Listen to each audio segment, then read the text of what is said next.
All right, let's get started. My name is Ethan Bond. This is Chainlink Iris, my submission to the Chainlink Virtual Hackathon. Just a little bit about me.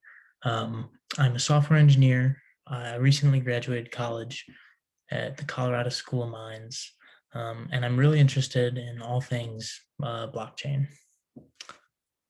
So the problem that I set out to solve in this hackathon had to do with the fact that in order to get off-chain data on-chain, you need to know how to create external adapters, which is great. It's super useful, but you need to know how to attach that to an existing API, whether that's something you build to read from hardware or specific software that already exists.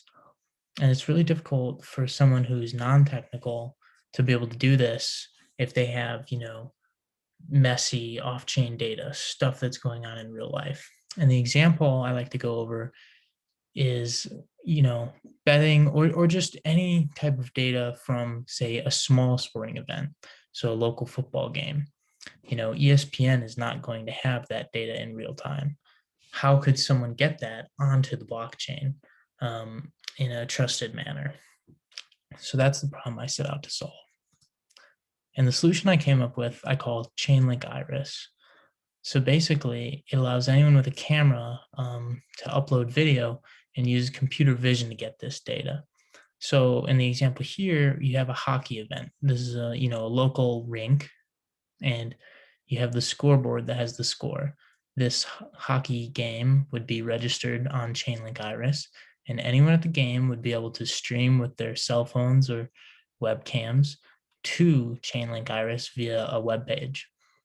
And this event would be registered with a specific data policy that would tell Chainlink Iris how to extract data from those video frames and turn it into JSON that can be used.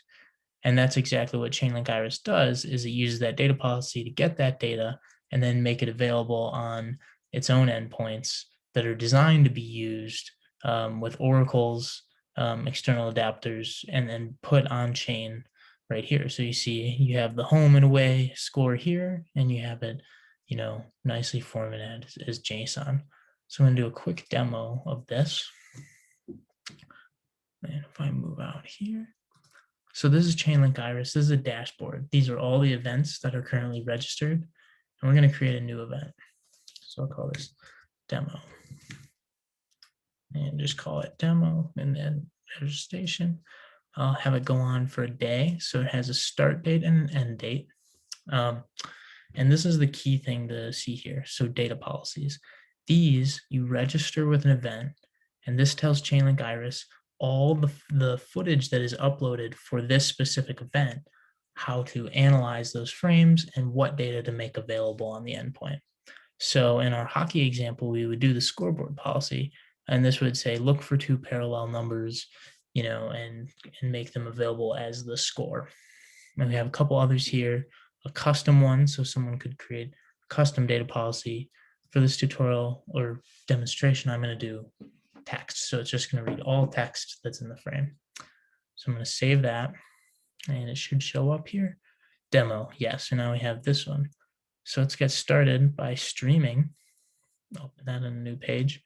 This is streaming for this event. And what I'm going to do is I'm going to hold up some note cards that have some text written on them, and it's going to read it and make it available. So this first one says A1. Let's see, I think I've held it up long enough for that to be registered.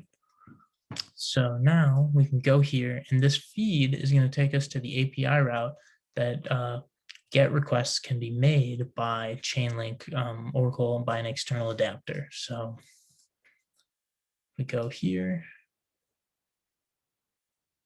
There we go. Look at that. So this is up to date with our current time, and it read the text correctly, A1. So to show how this is stateful, I'm going to hold up a second one. So now B2 is what is being shown on the camera and being uploaded. And so that should be processed. Let's check. So we're going to do this by refreshing the same GET route. It's going to give us the latest state.